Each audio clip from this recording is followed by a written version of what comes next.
The river came for Augusta Whitfield on a Tuesday in late April of 1878, rising so fast and so mean that she barely had time to grab her satchel before the floodwaters swallowed the wheels of her wagon whole. She had been traveling the road that ran parallel to the Cimarron River in the Indian Territory, making her way west from Dodge City toward a teaching position she had accepted in a small settlement called Caldwell, just over the Kansas border. It had seemed like a reasonable journey when she'd planned it in the modest boarding house in Dodge where she'd spent the previous winter. The roads were said to be passable in April. The distance was manageable. She was 24 years old, practical and capable, and she had made harder decisions than this one. What she had not accounted for was the particular cruelty of that spring's weather, which had been building toward something violent for weeks, dumping rain onto the already saturated plains until the Cimarron could no longer contain itself. The water came without much warning. One moment the sky was simply gray and heavy, and the next a wall of brown water was rolling across the low ground ahead of her, carrying fence posts and tree branches, and the kind of debris that told you immediately that something upstream had given way entirely. The two horses she'd hired from a livery in Dodge began screaming in a way that Augusta had never heard horses scream before, and then one of them went sideways, and the whole wagon lurched and she was in the water. It was cold. That was the first thing that hit her. The cold. A breathtaking, bone-deep cold that made her body seize up like a poorly oiled hinge. She came up gasping and grabbed for the nearest solid thing, which turned out to be a length of cottonwood branch thick enough to bear her weight. She held on and let the current take her, because fighting the Cimarron in flood was a fight she could not win, and Augusta Whitfield had always known which fights were worth entering. She did not know how long she was in the water. It might have been 10 minutes or it might have been 40. Time stops making ordinary sense when you are cold enough and frightened enough and simply trying to breathe. What she knew was that at some point the current delivered her to a stretch of bank where the land rose steeply and the water was shallower, and she dragged herself out of the river the way a half-drowned animal drags itself out, without dignity and without anything left over for pride. She lay on the muddy bank and stared up at a sky the color of an old pewter plate and tried to remember why she had ever thought any of this was a reasonable idea. Her satchel was gone. Her trunk was gone. Her wagon and the two hired horses were gone, carried away somewhere into that brown chaos. She had the clothes on her back, which were soaked through, and her boots, which had somehow stayed on her feet, and that was the sum total of Augusta Whitfield's worldly possessions in the spring of 1878. She was still lying there, trying to gather the will to stand up, when she heard hoofbeats on the high ground above her. Matthew Thatcher had been riding the fence line on the eastern edge of his property since before first light, trying to assess the damage the rising river had already done to his lower pasture. He was 31 years old, had owned this land for 6 years, and had seen the Cimarron flood twice before, but never like this. He'd already lost 20 yards of fence along the eastern boundary, and he could see from the ridge that the lower pasture was underwater to a depth that made him feel sick in his stomach, because that was where his winter hay was stored, or had been stored, and now it was floating away toward the Arkansas River or God only knew where else. He was not in a good mood. He was the kind of man who managed difficult feelings by working, and the working was not going well, and so his mood had nowhere to go but further down. He had been a cowboy before he'd been a rancher, had ridden for 3 different outfits across Texas and Kansas before he'd saved enough to buy this piece of land and put his own brand on it, and he knew how to handle rough weather and hard luck. But 6 years of work going underwater in a single morning tested even a well-tempered man's patience, and Matthew Thatcher's patience had always had a shorter fuse than he liked to admit. He was looking out over the lower pasture, calculating losses, when something caught his eye on the bank of the river below. Something that was the wrong color, too light against all that dark mud, too still for an animal but the wrong shape for debris. He squinted and then he kicked his horse, a big roan gelding named Calhoun, forward to the edge of the ridge. It was a person.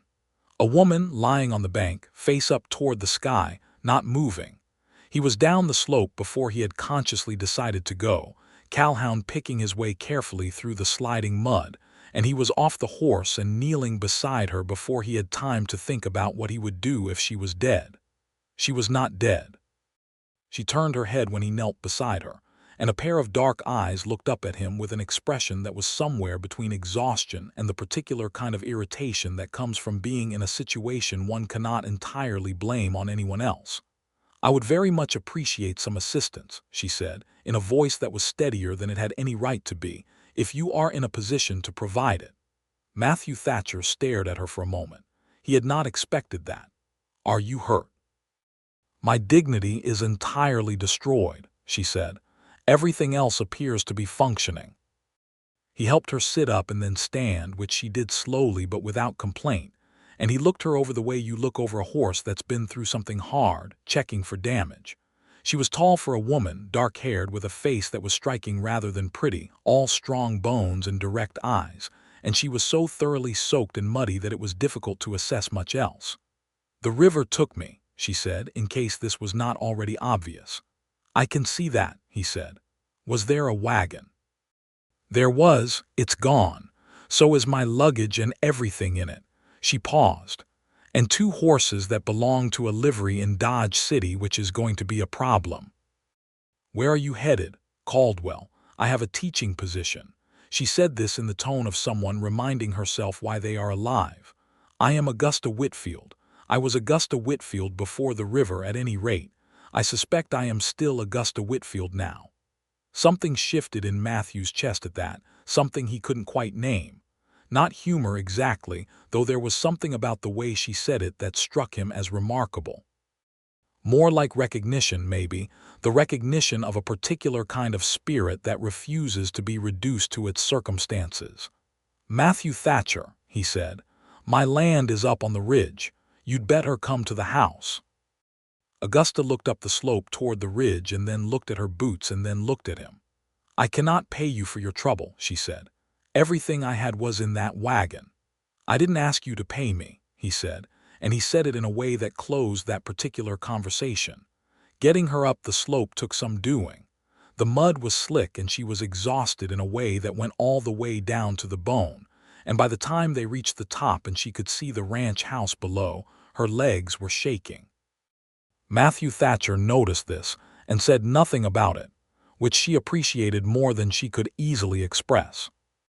The ranch house was a solid, serious structure built from local limestone, 2 stories, with a wide porch running across the front. It was not a beautiful house in any decorative sense, but it had the beauty of something built to last, something built with real intention. There were outbuildings behind it, a barn, a smokehouse, what looked like a bunkhouse for hired hands. The yard was practical rather than ornamental, a few fence posts, a water trough, a kitchen garden still bare from winter.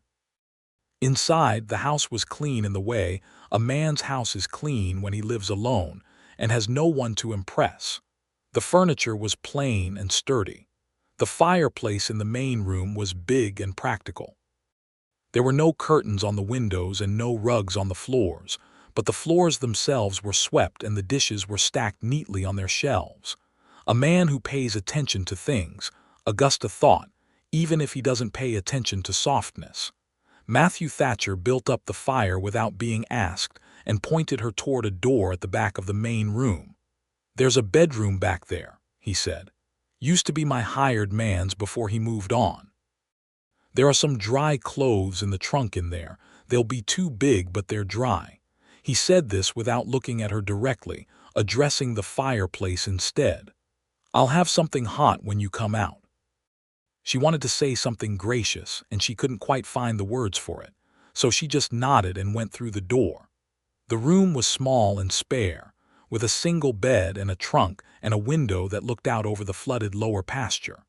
The clothes in the trunk were indeed far too big, a man's canvas trousers and a flannel shirt, but she put them on with the grim efficiency of someone who has given up caring what they look like. She wrung the water out of her own clothes as best she could, and hung them over the iron bedstead. Her boots she set near the small stove pipe that ran through the corner of the room, hoping they would dry before they warped. When she came back out, Matthew Thatcher was at the stove, and the kitchen smelled of coffee and something else, something with meat and onion in it. He glanced at her when she appeared in the doorway and then looked away quickly, and the back of his neck went the color of a sunset. He set a mug of coffee on the table without comment, and she sat down and wrapped both hands around it and let the heat work its way into her fingers. Outside, the rain had started again, tapping against the kitchen window in a way that sounded almost apologetic. "The river's still rising," he said, standing at the window with his own mug. "You won't be able to get to Caldwell for at least a few days. Roads'll be out."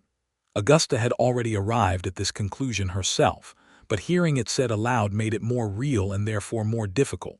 She thought about the schoolhouse in Caldwell, the position she was supposed to begin on the 1st of May. She thought about the trunks full of books and teaching materials that were currently somewhere at the bottom of the Cimarron River, and felt a wave of grief so sharp it surprised her. "Those were my books," she said. Matthew turned from the window. He looked at her with an expression she couldn't fully read. "In the trunk," she explained. "I had 32 books. I've been collecting them for years. School books, readers, some novels. I was going to use them in the classroom." She stopped, because her voice had developed an unsteadiness she did not appreciate. "Never mind. They're gone." He was quiet for a moment. Then he set his mug down and went into the main room, and she heard him moving around, and when he came back he set 3 books on the kitchen table in front of her. They were worn but intact, a copy of David Copperfield, a collection of poems by Longfellow, and a surveying manual that had very little to do with anything but was clearly well read. "I've only got the 3, he said. "You're welcome to them while you're here." She looked at the 3 books on the table and then up at him, and he was looking somewhere to the left of her face with that sunset-colored neck, and she thought that Matthew Thatcher was possibly the most quietly decent man she had ever met in her life. "Thank you," she said, and meant it in a way that words generally are not large enough to contain. That first evening set the pattern of the days that followed. Matthew Thatcher was not a talkative man by nature, but neither was he unfriendly. He had the quality of genuine attention, the way he listened when she spoke that made it clear he was actually hearing her, rather than simply waiting for his turn to talk. He answered questions directly and without performance. He did not try to impress her, and he did not condescend to her, and both of these absences were so unusual in Augusta's experience of men that she found herself noticing them the way you notice the absence of a thing you've grown accustomed to enduring. She had grown up in Cincinnati, Ohio, the daughter of a schoolteacher father and a mother who had died when Augusta was 11, leaving her father to raise her and her younger sister Clara on a teacher's modest salary. She had grown up with books and learning, and the conviction that a woman's mind was not an ornament. She had taught school in Missouri for 2 years before the position in Caldwell had come open, and she had applied for it because she was restless by nature, and because Missouri had become complicated in ways that had mostly to do with a man named Robert Hennick who had wanted to marry her and had not taken no gracefully. She did not tell Matthew any of this on the first day. She told him she was a schoolteacher from Ohio, that she'd been traveling from Dodge City, and that she had money in a bank in Caldwell that she could use to get herself sorted out once the water went down. She told him these facts in a straightforward way, and he received them in the same manner, and that was the extent of it. The next morning she woke before he did, which surprised her, and she came out to find the kitchen cold and the fire dead and no coffee. She built the fire herself, which she knew how to do, and put the coffee on, and when Matthew came in from the barn an hour later he stopped in the kitchen doorway and looked at the lit stove and the coffee pot with an expression she could not categorize. "You don't have to do that," he said. "I was awake," she said, "and cold, and I wanted coffee. I made enough for 2. Sit down." He sat, she poured. "Your lower pasture," she said, looking out the window at the gray morning. "How bad is the damage?" He wrapped both hands around the mug the same way she had the night before and looked out the same window. "Bad enough. Lost the winter hay. Some fence. One of my hands took off last week for Colorado, which was bad timing. I've got 2 men left, Hector and Pete, good men, but I'm thin for spring roundup."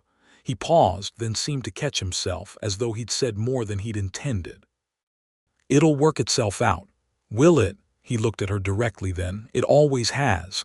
How long have you been ranching this land?" 6 years. "Alone?" He took a drink of his coffee. "My wife died. 3rd year we were here. Fever." He said this in the flat way people say things they have said many times, the way the saying of it has worn the rawness off. "It's just me since then." Augusta was quiet for a moment, because some things deserve a moment of quiet. "I'm sorry," she said. "It was a long time ago," he said, which was true and not true in the way those things always are. She wanted to ask him more, but she could see that he was done talking about it, and she respected that, having her own things she was done talking about. That day she made herself useful. She could not go anywhere, and she was not the kind of woman who sat idle.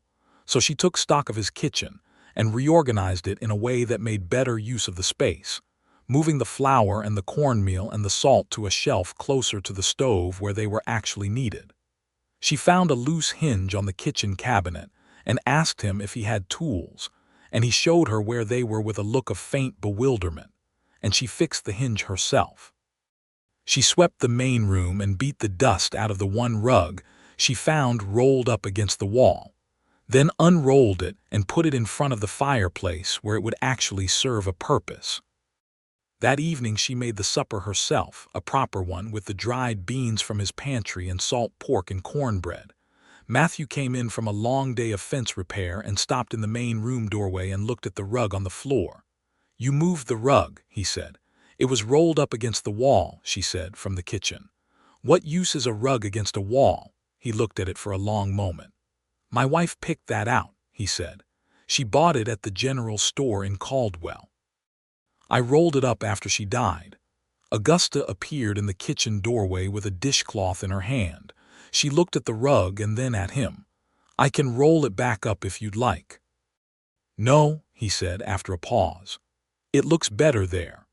He sat down at the table without another word, and she served supper and they ate mostly in silence, which was a comfortable silence rather than an awkward one, the kind that comes between people who have determined, without quite saying so, that they can occupy the same space without requiring it to be filled with noise.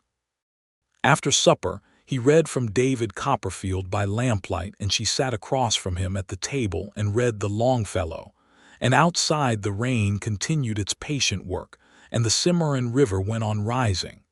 The river crested on the 4th day. By that point Augusta had been at Matthew Thatcher's ranch long enough that certain small rearrangements had taken their natural hold. The kitchen ran differently.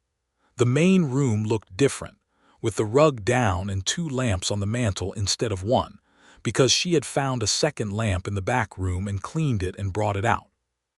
There were wildflowers in a tin cup on the kitchen table, small yellow things she had found growing on the high ground, because she believed that living spaces should contain at least one beautiful thing, even when everything else was difficult. Matthew Thatcher noticed all of it. He noticed the way she hummed very softly when she was thinking about something else. He noticed that she drank her coffee without sugar but with more milk than most people used, and he made sure there was always milk.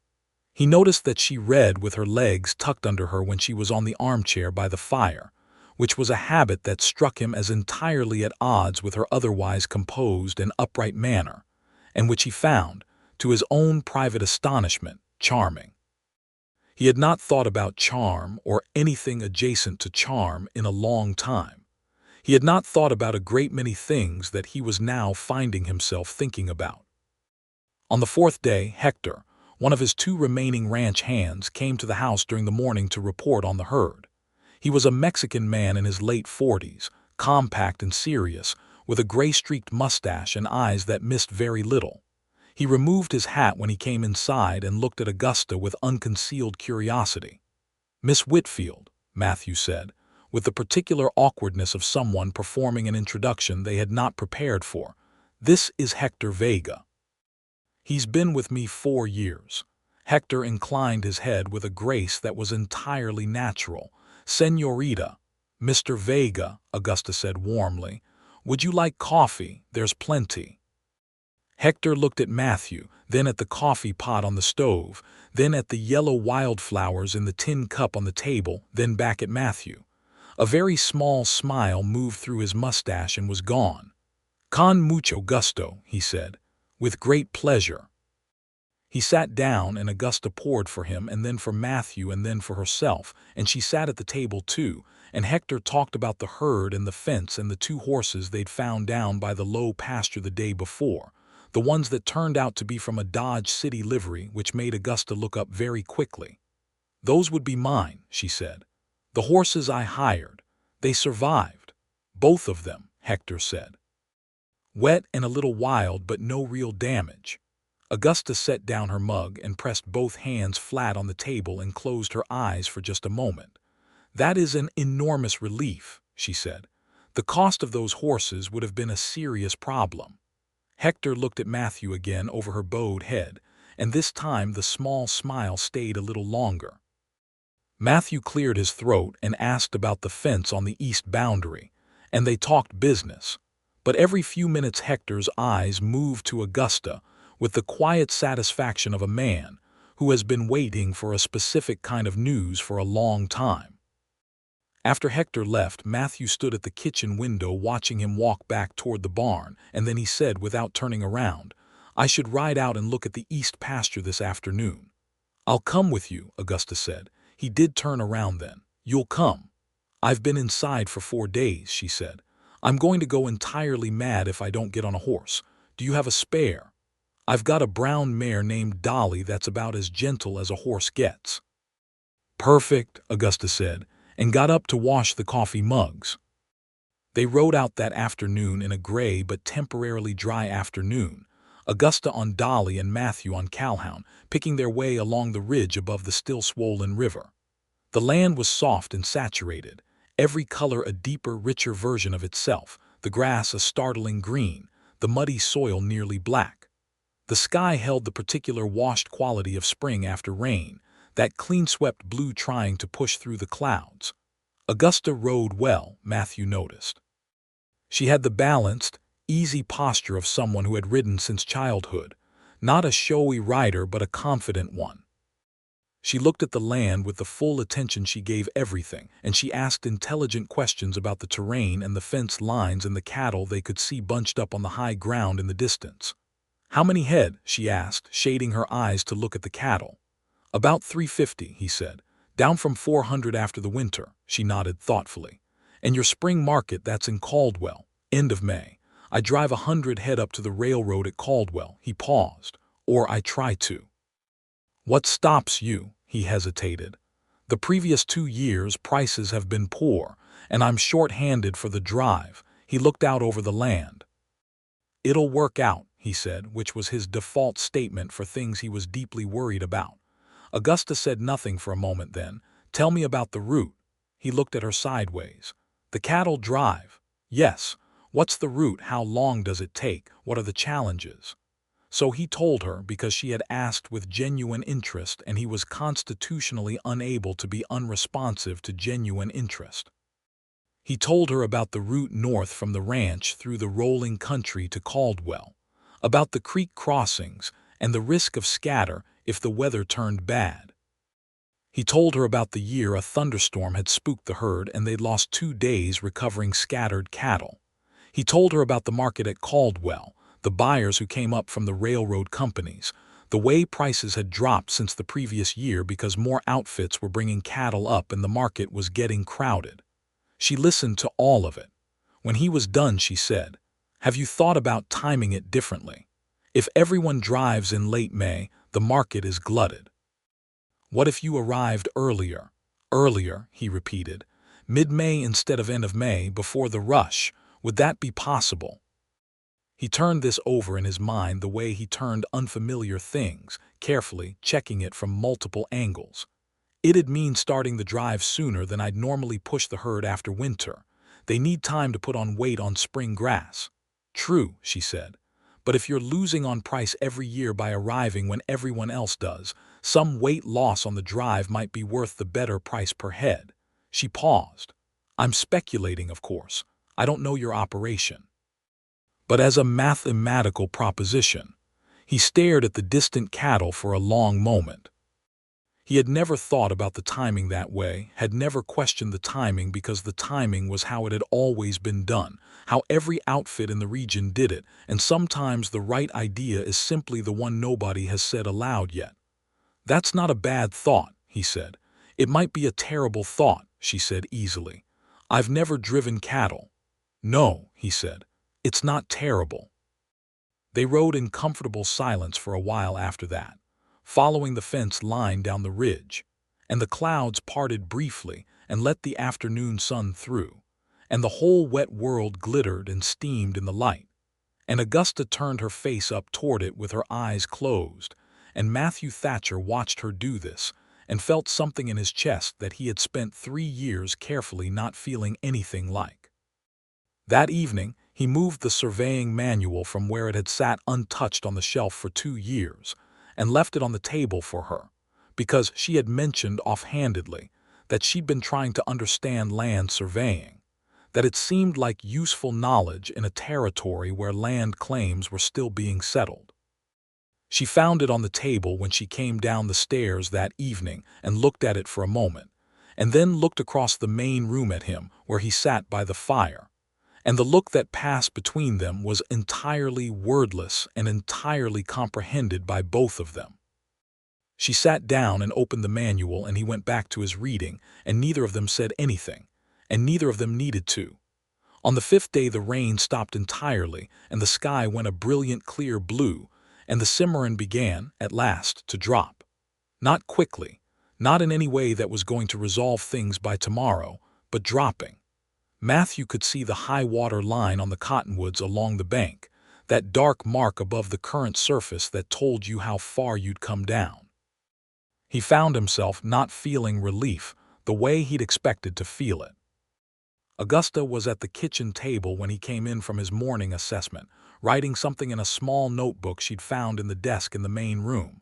She'd asked him if she could use it, and he'd said yes, and she'd been using it to make notes about things he couldn't see from where he stood. She looked up when he came in. "It's dropping," he said. "Yes," she said. "I could see from upstairs." A pause. "The road to Caldwell will open up within a few days, probably."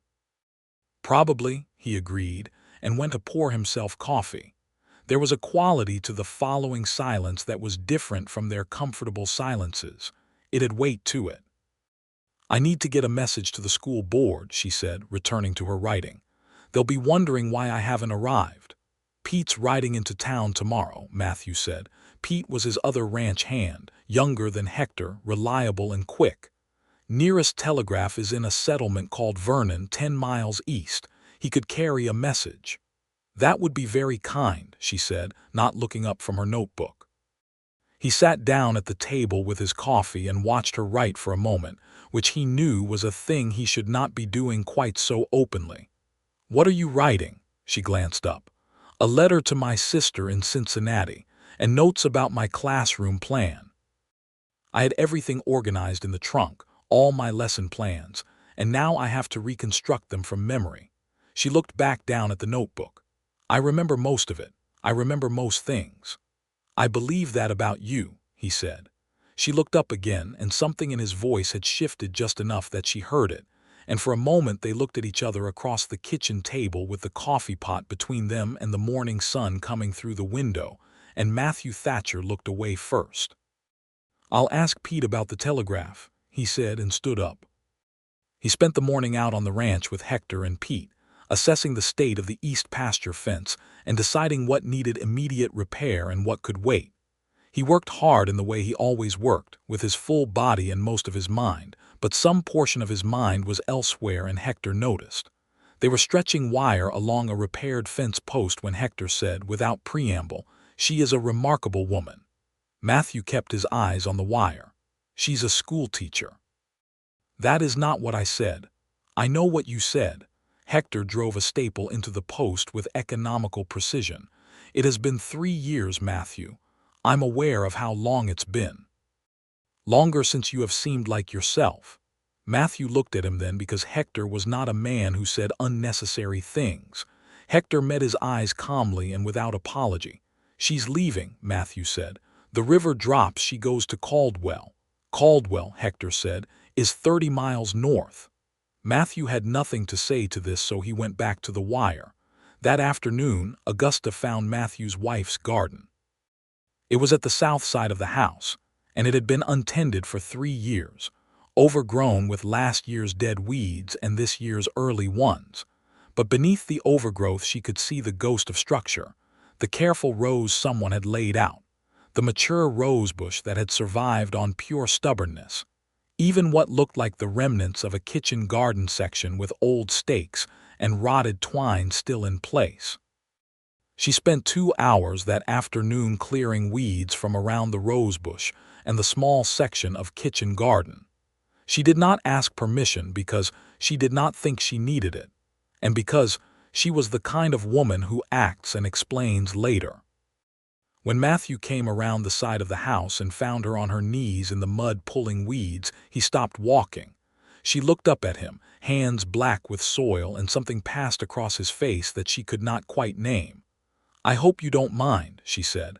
"I found the rosebush. It's a beautiful variety. It just needs some clearing around it." He looked at the rosebush for a long moment. It had belonged to his wife, Eleanor, who had planted it the first spring they were on the land, who had tended it with the kind of attentive love she gave to every growing thing. He had not been able to look at it for a long time after she died. He had not been able to do anything with that corner of the house, had let the weeds take it because the alternative was caring for it himself, and he had not been ready for that. He looked at the cleared space around the rosebush, at Augusta Whitfield kneeling in the mud with her hands black and her dark hair coming loose from its pins, and he thought that sometimes the thing you are not ready to do yourself gets done by someone who simply is not afraid of it. "I don't mind," he said, and he said it quietly. "There's enough cleared in the kitchen garden section for some herbs and vegetables," she said, assessing the bed with practical eyes. "The soil looks good under the weeds. If you have any seeds." Eleanor kept seeds in tins in the pantry, he said. "I never threw them out." Augusta nodded. "I'll look tomorrow," she said, and went back to weeding, and Matthew stood and watched her for a long moment and then went inside without saying anything else, because what he was feeling was too large for words right now, and he did not trust himself to speak around it. He found the seeds in the pantry exactly where he'd said they'd be, 3 tins labeled in Eleanor's careful handwriting: beans, squash, herbs. He set them on the kitchen counter where Augusta would find them. That evening was different from the previous evenings. They sat together in the main room after supper, both reading as they usually did, but the reading kept stopping. Matthew would look up from his page and find her looking at him, or she would look up and find him looking at her, and there were these moments of caught eyes and quick looking away that had a particular electricity to them, the kind that you feel in the air before a storm breaks. He was the one who finally spoke, setting his book down with a kind of decision. "What made you want to teach school?" "All the way out here, I mean. A woman like you could have found a position in Cincinnati." She lowered the Longfellow and considered him. "A woman like me," she repeated. "What kind of woman is that?" "An educated one, a capable one." He said this simply, not as flattery. "The positions in Cincinnati went to men," she said, "or to women who were willing to teach exactly what they were told and nothing beyond it." She turned the book over in her hands. "I taught 2 years in Missouri, and I had the same problem. The school board had very firm ideas about what a woman teacher ought to be, which was quiet and small and unchallenging." She looked at him. "I am not quiet or small. I found the challenge of not being those things exhausting. In Caldwell. The school board in Caldwell wrote me a letter that said, and I quote, that they wanted a teacher who could handle a classroom of mixed-age students in a frontier town, and that the most important quality was toughness. She smiled slightly. "I thought I could manage toughness." "I'd say you have a reasonable claim to it," Matthew said. She laughed then, a real laugh, not the polite social laugh she sometimes used, but the deeper one she couldn't always control. "I nearly drowned in a river and I've been wearing a hired man's clothes for 5 days, she said. "If that doesn't constitute toughness, I don't know what does." He found himself smiling too, which happened less easily than it once had, and the two of them sat there in the lamplight smiling at their respective books, and neither of them moved toward the other and neither of them moved away, and the night settled around them like something decided. She planted the seeds the next morning with Hector's help, because Hector appeared at the garden corner with a small spade and a knowing look when she came out with the tins, and proved to be deeply knowledgeable about gardening in this particular soil. They worked side by side for 2 hours while Pete rode into Vernon with Augusta's telegraph messages, and Hector told her about the way the soil dried out fast in the summer heat and how you needed to water in the early morning. And she told him about the kitchen garden her father had kept in Cincinnati, and they discovered a shared opinion about tomatoes being worth the work and squash being a reliable fallback. "You like this land," she said to him, looking out over the ranch from the garden corner. "It is good land," Hector said. "When a man takes care of it." He pressed soil carefully around a bean seed. "Senor Thatcher, he takes good care of it. He is a good man, a lonely man. But a good one." Augusta did not look up from her own seeds. "I know he's a good man." Hector looked at her sideways. "And what do you think about lonely?" She smoothed soil over a seed and said nothing for a moment. "I think a person can be very capable and very lonely at the same time," she said finally. "And I think those two qualities do not actually solve each other." "No," Hector agreed. "They do not." She looked up and found him watching her with a gentleness that she found unexpectedly moving. "How long were you with him before his wife died?" she asked. 2 years, Hector said. "She was a very good woman, a different kind than you, but very good." He returned to his seeds. "She was soft in ways that made the hard things easier. You are hard in ways that make the hard things possible. Both of these are very important." Augusta sat back on her heels and looked at the old rosebush, now cleared of weeds and already showing what might have been the very earliest suggestion of bud. "That might be the most accurate thing anyone has said about me in years," she said quietly. Hector smiled under his mustache and said no more about it.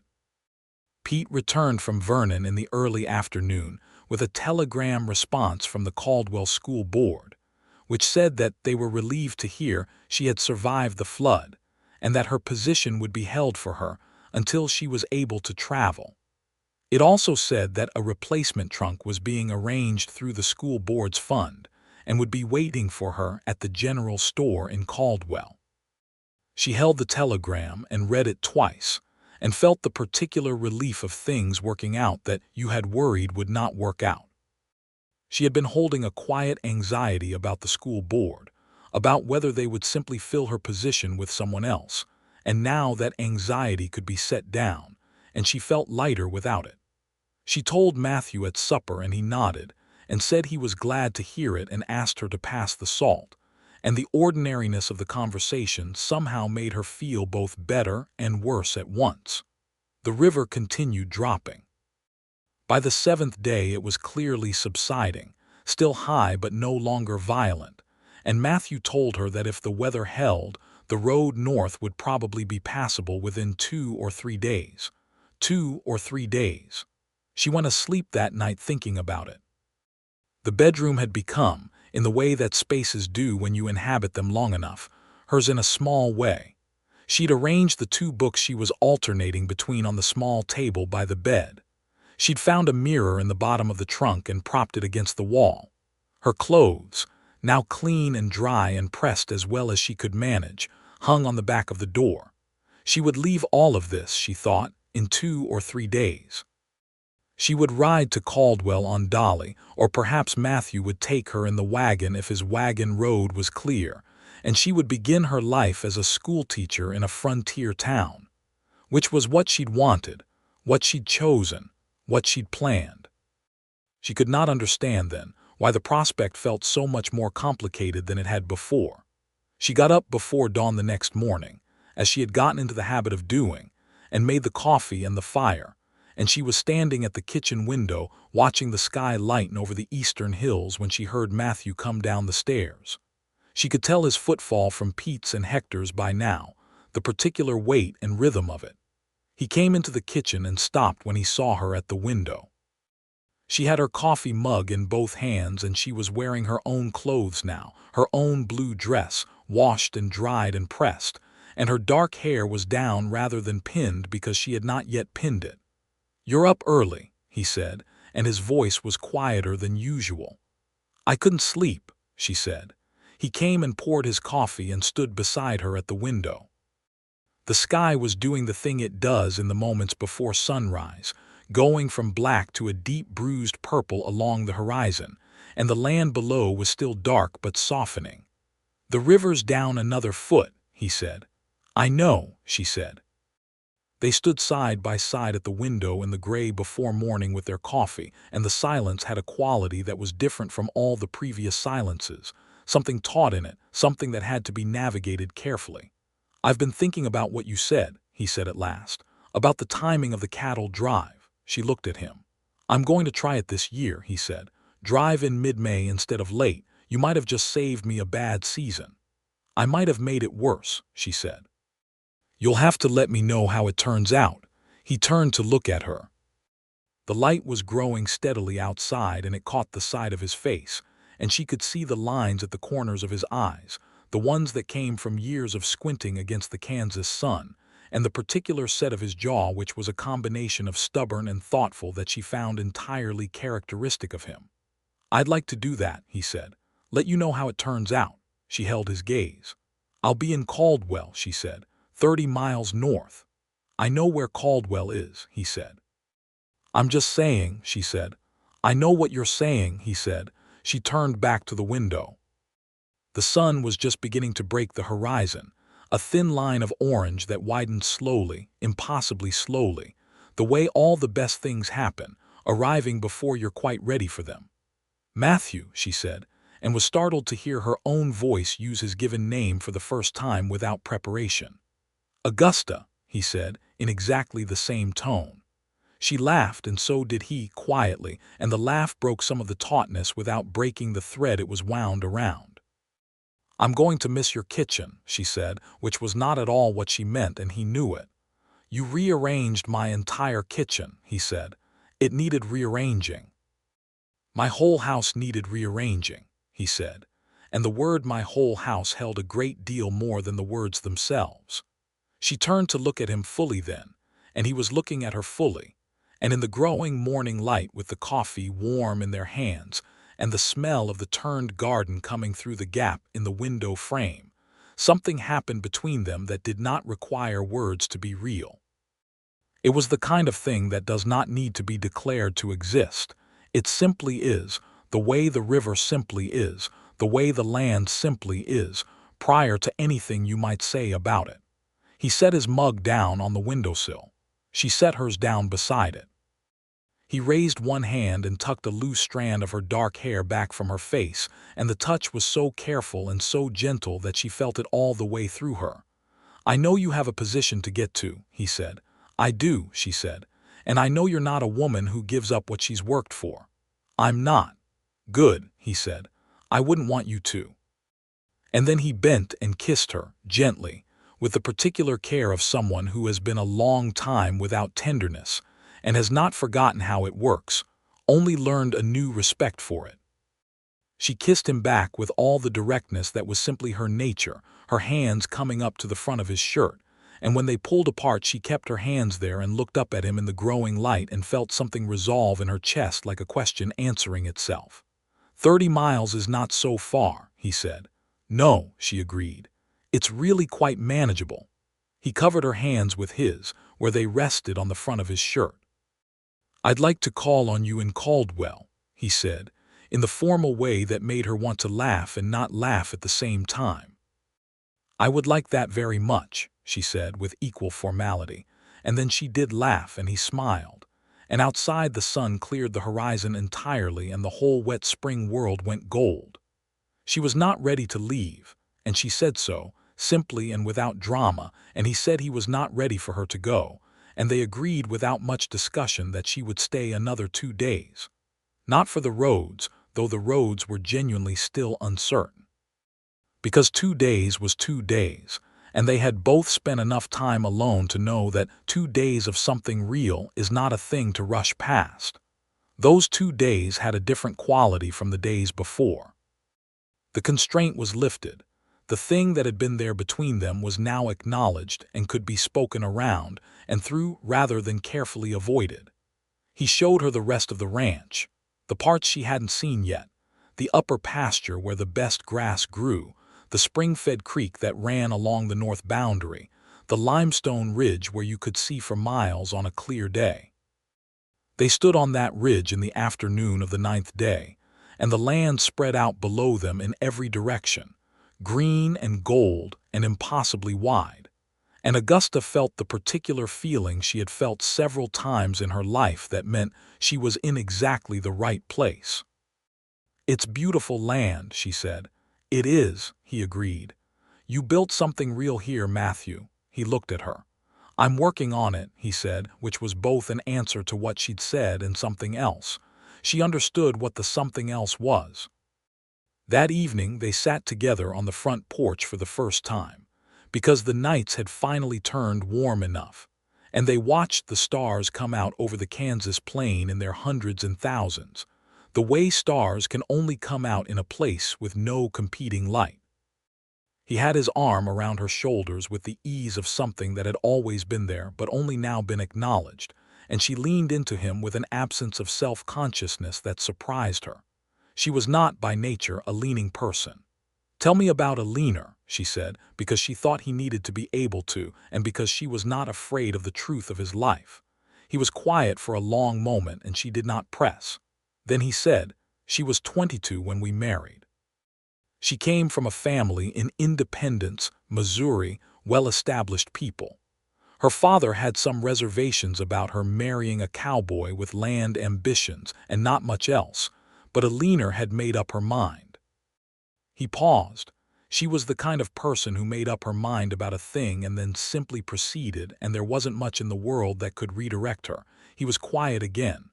"I think she would have loved this land given more time with it. She only had 3 years. "What was the fever?" Augusta asked. "The doctor in Caldwell thought it was typhoid. She was sick for 11 days. He said this evenly, the way he said difficult things, with the flatness of someone who has worked through the ragged part and come out the other side, where it is still heavy but no longer tearing. "I did everything I could. Hector helped. Pete wasn't here yet, it was earlier. But there wasn't much to do except keep her comfortable, and she died anyway on a Thursday morning in June." "I'm sorry," Augusta said again, and this time it meant something fuller than before. "I put everything into the ranch after that," he said, "which is probably not the healthiest thing to do, but it kept me working, and working kept me from falling apart, and the ranch grew from it. So something good came out of something terrible, which is not nothing." She turned to look at the side of his face in the starlight. "You stayed," she said. "Where else would I go? Some men would have left, gone back east, left the land to someone else. This is my land," he said simply. "This is where my life is." He looked down at her. "Or where it was. I'm beginning to think it might expand some." She held his gaze. "It might," she agreed. He bent and kissed her again, slower this time, in the dark of the porch with the stars overhead and the night insects making their summer sound, and she thought that she had spent 24 years being sensible and capable and correct, and that all of that had been necessary and good, but that it had also been, without her quite understanding it, preparation for this. The morning she left, Hector cried. Not conspicuously, not in a way that demanded acknowledgement, but Augusta saw it and went to him and took his hand in both of hers and said, "I'll be back," with such straightforward certainty that he nodded and looked away at the barn and composed himself. Matthew drove her to Caldwell in his wagon, which took most of a day because the roads were still soft in places and they had to pick their way carefully. They talked the whole way.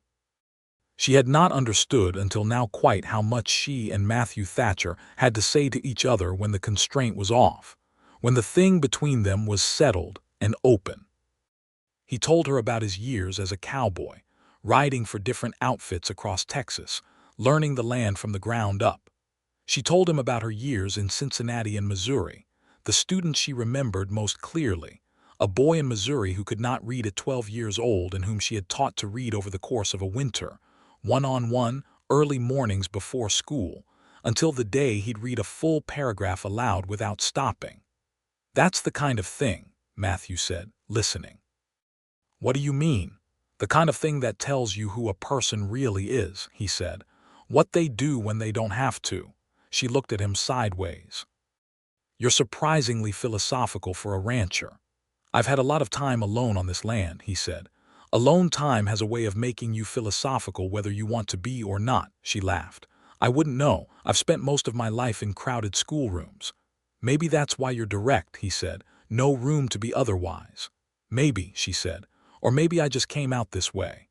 "Both are equally likely," he said, and she appreciated that he said both with equal conviction. Caldwell was a proper town, more established than Augusta had expected from a frontier settlement.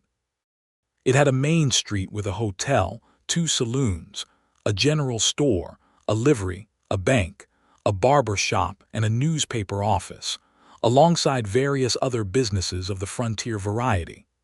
The streets were muddy from the rain but actively populated, and the whole place had the energetic roughness of somewhere growing faster than it can quite settle.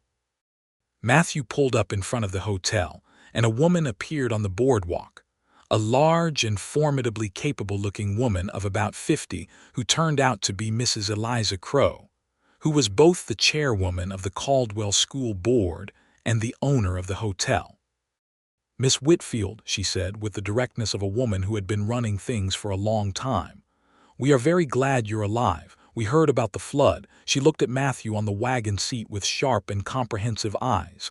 "And who is this?" "Matthew Thatcher," Augusta said. "He took me in during the flood. He's a rancher south of here on the Cimarron." "Thatcher," Mrs. Crow said. "I know the name. Good operation." She assessed Matthew with the same comprehensive look and apparently arrived at a satisfactory conclusion, because she turned back to Augusta. "Come inside. Your trunk is here and your room is ready." Matthew helped Augusta down from the wagon and held her hand a moment longer than was necessary, looking at her in the afternoon street. "I'll ride up on Saturday," he said. "Saturday," she repeated. "I'll be in the schoolhouse. I intend to spend Saturday organizing." "Then I'll find you at the schoolhouse," he said. She squeezed his hand once and then let go and turned and followed Mrs. Crow into the hotel with the straight-backed walk that was simply how she moved. And Matthew stood beside the wagon and watched her go with the feeling of a man who has found something he did not know he was looking for and is now required to be patient about it. He was patient for exactly 5 days, which was 4 days longer than he would have believed himself capable of. And on Saturday, he rode Calhoun the 30 miles to Caldwell and tied him at the rail in front of the schoolhouse, which was a one-room building at the east end of the main street that smelled of fresh whitewash and sawdust. Through the window he could see Augusta moving around the room, arranging desks, writing on the blackboard that had just been installed, opening the boxes of the new school books the board had provided. She had her sleeves rolled up in her hair in a loose knot and she was talking to herself, which she apparently did when she was organizing, brief, efficient little statements about where things should go. He knocked on the door frame and she looked up, and the expression that came across her face was not what he had feared, was not merely pleasant or politely welcoming. It was something fuller than that, something genuinely glad. "Saturday," she said. "I said Saturday," he replied. She came to the door and looked him over and then looked at Calhoun at the rail and then back at him. "Come in," she said. "I'll show you what I'm building here." She showed him everything, every desk and book and lesson plan, and the map of the United States she'd pinned to the wall, and the multiplication table she'd written in her careful, even hand on the board. She told him about the student list, 23 children ranging in age from 6 to 14, what she knew about each of them already from her conversations with their parents. She told him her plans for the older students, how she intended to push them harder than they'd been pushed before, and her plans for the youngest ones, how she intended to make letters into something they loved before they could dread them. He listened to all of it with his full attention, which was what she needed more than anything, and when she was done she looked at him and said, "I love this work." "I know," he said. "It's visible from the outside," she smiled. "Is it? The way you talk about those kids," he said. "Yes." They walked to the hotel for supper that evening, and Mrs. Crow saw them come in together and said nothing except to seat them at the best table, which was by the window, with an efficiency that suggested she had already drawn her own conclusions and approved of them. The supper was good, better than either of them had expected, and they talked for 2 hours, and he told her about the cattle drive plan, how he'd spoken to Hector about moving the timing up and Hector had agreed it was worth trying. "Let me know how the price is," she said. "I will," he said. "I mean it seriously," she said. "I want to know the actual numbers." "I'll write them down for you," he said, and the fact that he said this without any hesitation, the fact that he simply assumed she would understand and use the numbers, made her feel something she was becoming somewhat accustomed to feeling in his company, the particular pleasure of being fully seen. He rode back to the ranch on Sunday morning, and the 30 miles felt shorter than they had on the way up. The next months built themselves in a pattern that suited both of them, which was some measure of how well suited they were. He rode to Caldwell every weekend when the work on the ranch allowed it, which was most weekends. She learned to anticipate Saturday afternoon with a quality of feeling she had not experienced since she was very young and had expected Christmas. She was not generally a person given to anticipation as an emotion. She was a person who thought about what needed to be done next and then did it. But Matthew Thatcher on Saturday had become the exception to this, the thing she thought about forward instead of in terms of its demands. She was busy in the way she'd always been busy, because her classroom was exactly as demanding and interesting and sometimes exhausting as she'd hoped. She had 23 students who came from farms and ranches and the town itself, children who had been working since they could walk, and who had therefore absorbed a set of priorities in which sitting still and learning letters did not naturally rank high. She worked on this problem with the patience that had always been one of her genuine gifts, finding ways into engagement rather than demanding attention as a given. The older boys were the most resistant, which she'd expected, and she handled it by giving them problems that were relevant, mathematics applied to land measurement and crop yield, reading applied to newspapers and land claims, and the legal documents that were increasingly governing how this territory was being settled. She did not pretend that learning was for its own sake when they had not yet seen the evidence of this. She showed them what it was for. Matthew knew some of this from her letters, which arrived at the ranch via Pete or whoever was making the weekly supply run into town. He was not a natural letter writer himself, his letters being more functional than literary, but he wrote back faithfully and fully, reporting on the cattle and the land and the state of the spring grass, and one memorable incident in which Pete had fallen off the barn roof while attempting to repair a leak and had landed in the water trough, unhurt but dramatically wet. Hector sent his regards in every letter via Matthew's postscript. The cattle drive happened in mid-May, as planned. Matthew took 80 head to Caldwell 3 weeks before the main rush of outfits. The market was not crowded yet, and the price was 40 cents better per head than it had been the previous year. He calculated the difference on the way home, and it amounted to enough to buy 3 new fence sections and still have something left toward next winter's hay. He stopped at the schoolhouse on his way through Caldwell, and she was in the middle of a history lesson with her oldest students, but she looked up when he appeared in the doorway, and he held up 2 fingers, which she understood to mean the price was good, and she gave him a look of such brilliant satisfaction that several of her students turned to see what was behind them. "Eyes forward," she said crisply, and they turned, and Matthew grinned at the back of their heads before she shooed him away with a small motion of her hand and went back to history. He was gone by the time school let out, but there was a note tucked under the schoolhouse door that said, in his economical hand, 40 cents better. You were right. More to say Saturday.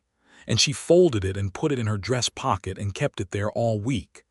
By the time June arrived, Caldwell had worked itself into Augusta's life and she into its.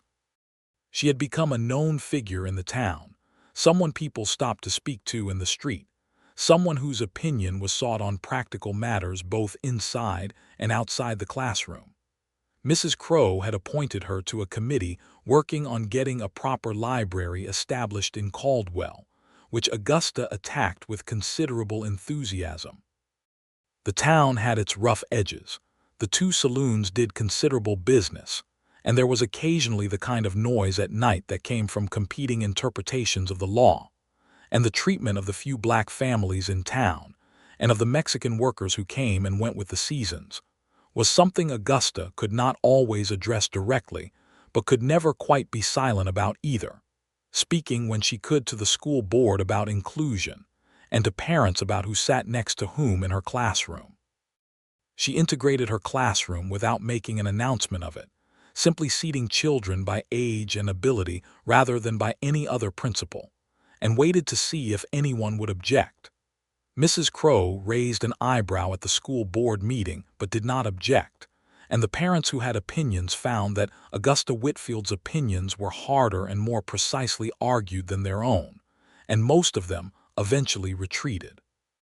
Matthew heard about this in her letters and on Saturdays, and he never told her she ought to be more careful, never suggested that she might be provoking trouble that could come back at her. He told her on the Saturday in June when she described the parent who had come in shouting about his son sitting next to the Mendoza boy that she had handled it right. He said this simply and without qualification, and she felt that simplicity go all the way through her. "A lot of men would say pick your battles," she said. "A lot of men haven't picked enough battles," he said. By the end of June, the question of what this was between them had answered itself so thoroughly in both their minds that the only question remaining was the formal one. Matthew had been working up to it in his careful, methodical way, considering it from all sides, making sure, in the way he made sure about land and cattle, that he was not acting from impulse but from conviction. He came to Caldwell on a Saturday in early July, 1878, and found her not in the schoolhouse but in the hotel garden, which Mrs. Crowe had been developing with some assistance from Augusta's enthusiastic and expert opinion. She was on her knees in the dirt again, which was where he generally found her happiest, sorting through a tangle of sweet pea vines with the concentration she brought to everything. He crouched down beside her. She looked at him and then at the serious expression on his face and said, "You have something to say." "I do," he said. "Say it then," he said.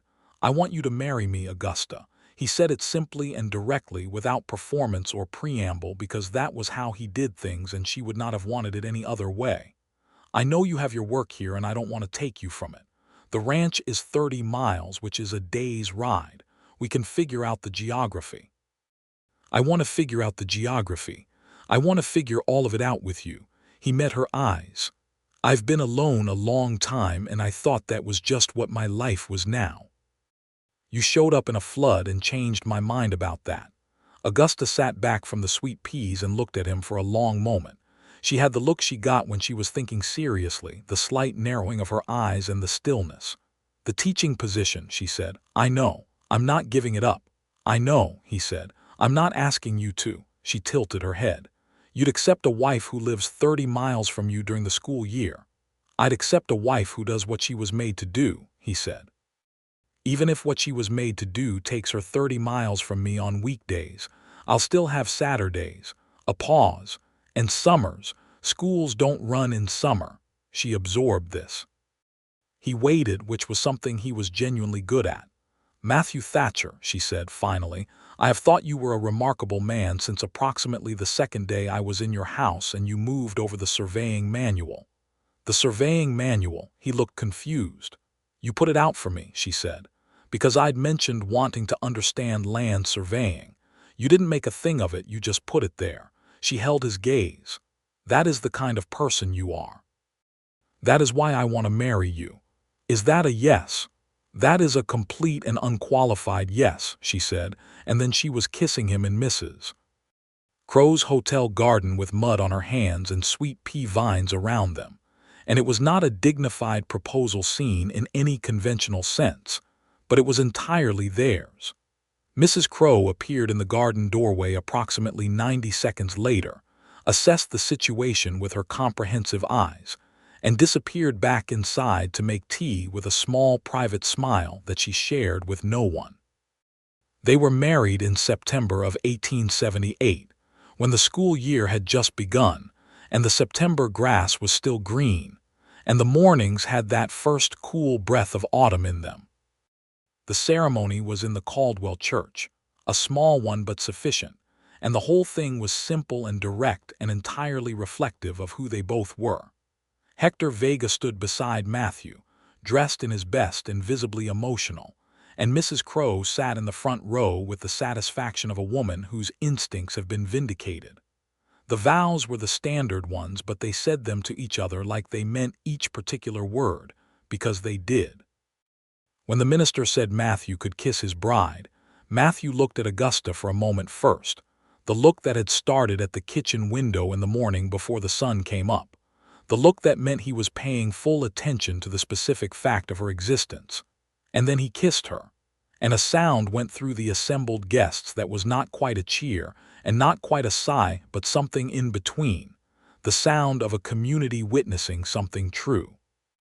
The arrangement they had discussed was the arrangement they lived. During the school year, Augusta boarded with Mrs. Crow in Caldwell on the weekdays, and Matthew rode up every Saturday, or when the work was very heavy, she rode down to the ranch on Sundays instead. It was not the conventional arrangement for a married couple in 1878, and they both knew it, and they dealt with the occasional comment about it with varying degrees of patience. Augusta's patience for such comments was considerably shorter than Matthew's, but she had the social wisdom to generally let him handle them, since he had a way of making it clear that the matter was not up for discussion without ever raising his voice. The summers were long and full, Augusta at the ranch from June through August, her hands in the kitchen garden and the rosebush that by now was thriving in a way it had not managed in 3 years, her presence filling the house with the comfortable evidence that she lived there, books stacked on the side table, a list pinned to the kitchen wall, the second lamp on the mantel. She helped with the ranch in the ways she could, keeping the books with a rigor that quickly revealed 3 areas where Matthew had been losing money he didn't need to lose, 2 of which they fixed in the first summer alone. Hector thrived under the arrangement in the particular way of someone who has been waiting for a household to feel like a home. He brought her wildflowers sometimes, small offerings, and she put them in the same tin cup she had used the first time, and this never stopped being a thing that moved her.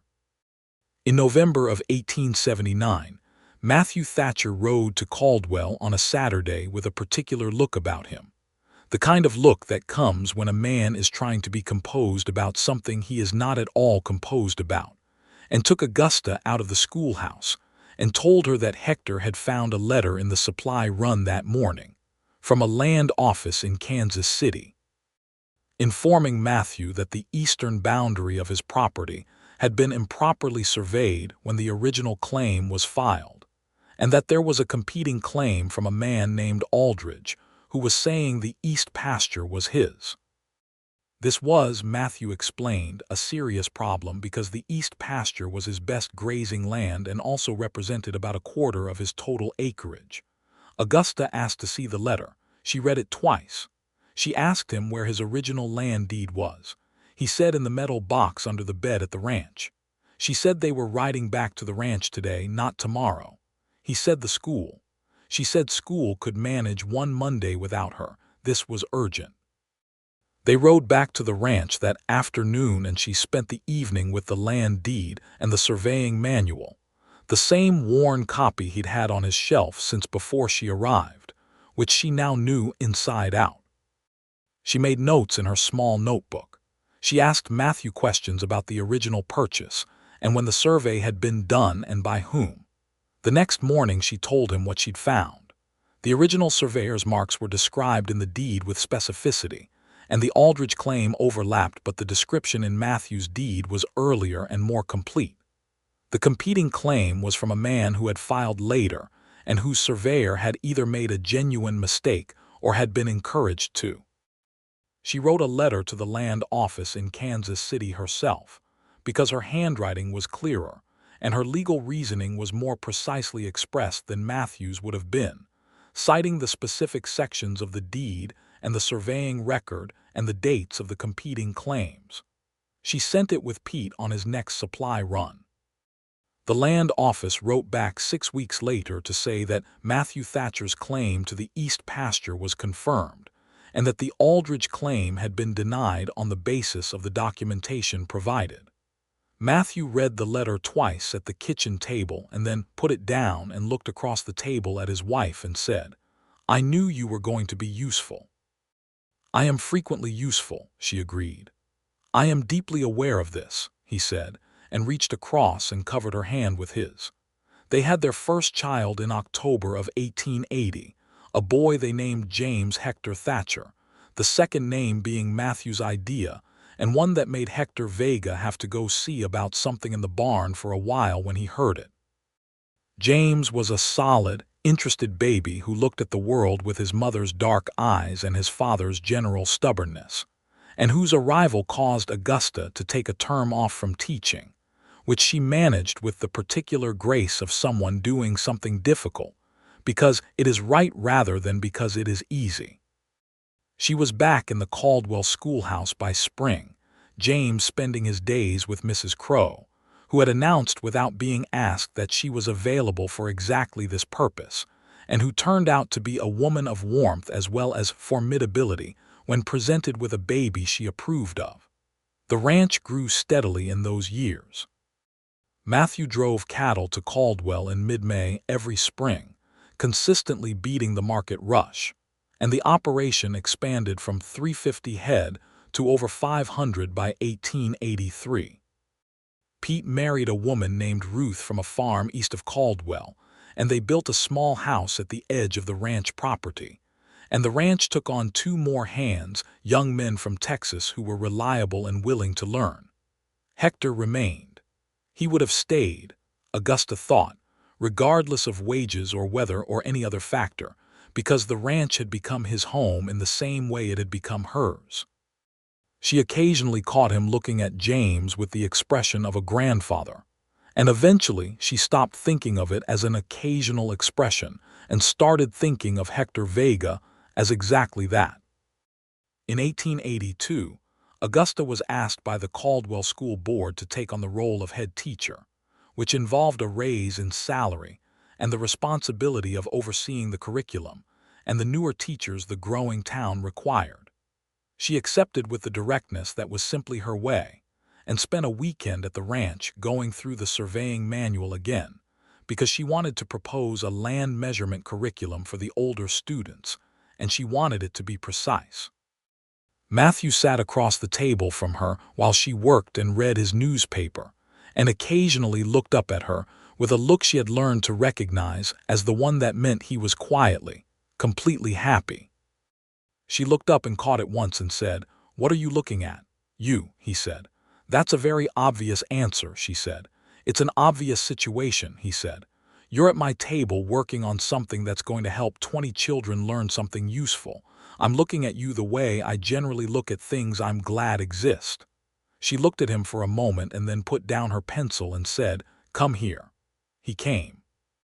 She stood up and put her arms around him and rested her face against his shoulder, which she did sometimes in the evenings when the day had been long and the lamplight was warm, and she allowed herself to simply stop. He held her in the uncomplicated way he held everything he valued steadily, without performing it. "I am very glad the river flooded," she said, into his shoulder. "The river did us both a considerable favor," he agreed. Their second child, a girl they named Clara Eleanor Thatcher, arrived in the spring of 1884, the first name for Augusta's sister in Cincinnati and the second for Matthew's first wife, which had been Augusta's idea. She had offered it because it seemed like the right thing, the honest thing, the acknowledgement that lives are built from all their pieces, and that Eleanor Thatcher had been one of Matthew's essential pieces and deserved a place. Matthew had looked at her when she suggested it in a way that was so full of feeling that he had to look away for a moment. "You sure?" he'd said. "I'm sure," she'd said. Clara Eleanor came into the world in April with red-tinged hair that surprised everyone, apparently from somewhere further back in the Whitfield line, and wide, interested eyes that looked around the room with the alert expression of someone taking notes. She would grow up to be, everyone eventually agreed, the most determinedly curious person in any room she occupied, which was saying something given her mother. James, nearly 4, received his sister with the proprietary interest of an eldest child, and spent the first week following his father around asking increasingly specific questions about where babies came from, which Matthew handled with a combination of honesty and strategic timing that Augusta privately found impressive. The schoolhouse in Caldwell expanded in 1885, a second room added to accommodate the town's growth, and Augusta oversaw the design of the new room with the same attention to detail she brought to everything, debating window placement with the carpenter for 3 full days.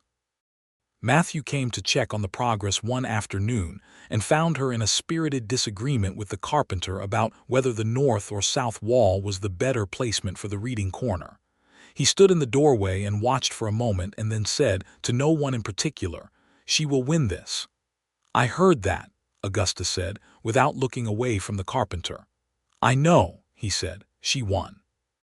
The library she'd been working toward since her first year in Caldwell was formally established in 1886, in its own building on the south end of the main street, funded through a combination of private donations that Augusta had solicited with an efficiency that bordered on the relentless, and a grant from the Kansas territorial government that she had written the application for herself.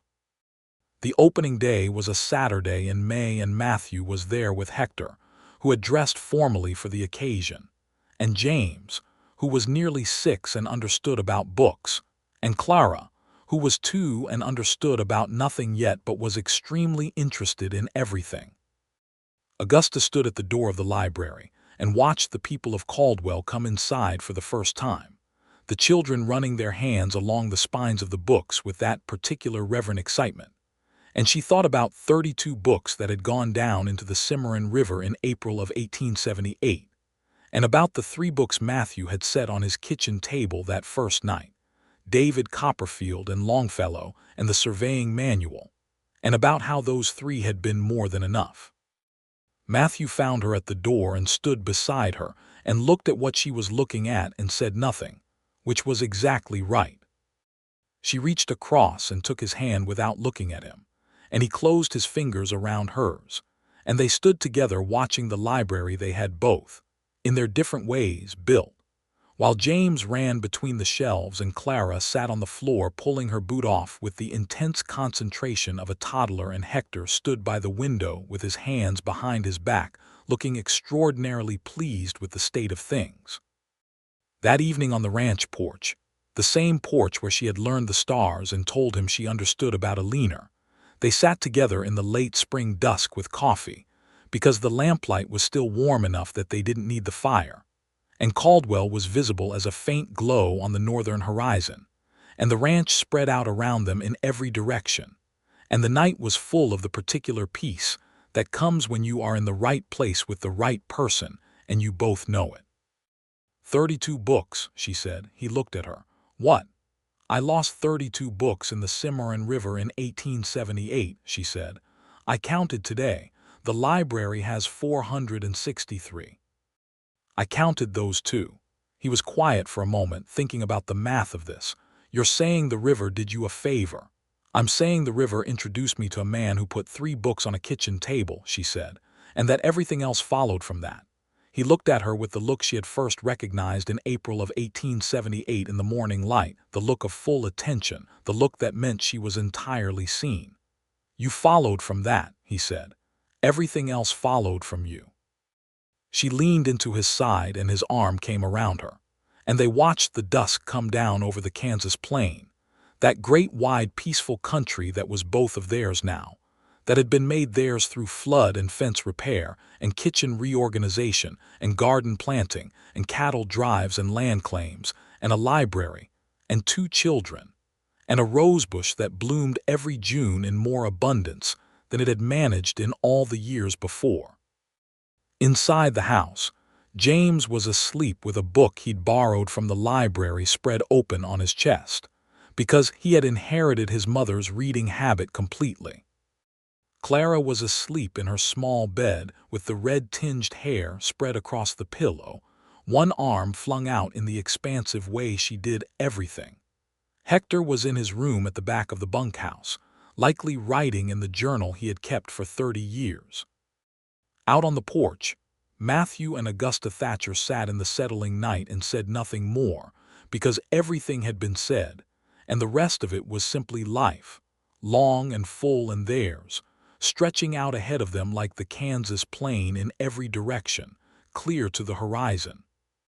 The Cimarron River ran quiet in its banks 2 miles below the ranch, dropping and rising with the seasons, carrying whatever the land gave it toward some larger water beyond. It had brought her to him in the furious rush of a spring flood, and it had settled back to its ordinary business, the way rivers always do, indifferent to what it had set in motion, concerned only with its own going. But what it had set in motion went on and on. It went on in the classroom in Caldwell, in the library on the south end of the main street, in the cattle that drove to market earlier than anyone else, and commanded a better price for it, in the kitchen garden with the rosebush, in the rug on the floor of the main room that Eleanor Thatcher had chosen, and Augusta Thatcher had unrolled, in the 3 books on a kitchen table. In 2 children who would grow up knowing that love is not the thing that makes you stop being yourself, but the thing that makes being yourself more possible. In a man named Hector Vega, who had waited a long time for the household to feel like a home and now had one. It went on in Matthew Thatcher's face when he looked at his wife, in Augusta Whitfield Thatcher's hands that were always in some soil or some book or reaching for his, in the long Saturdays and the full summers and the Saturday nights on the porch under the extravagant Kansas stars. The river rose and fell. The land remained. The life they had built together was solid and real, built like the limestone house on the ridge, with intention and patience, and the understanding that the best things are not stumbled into but chosen, again and again, every single day. And they chose it. Every single day they chose it. That was the whole of it, and it was enough, and it was more than enough, and it was everything.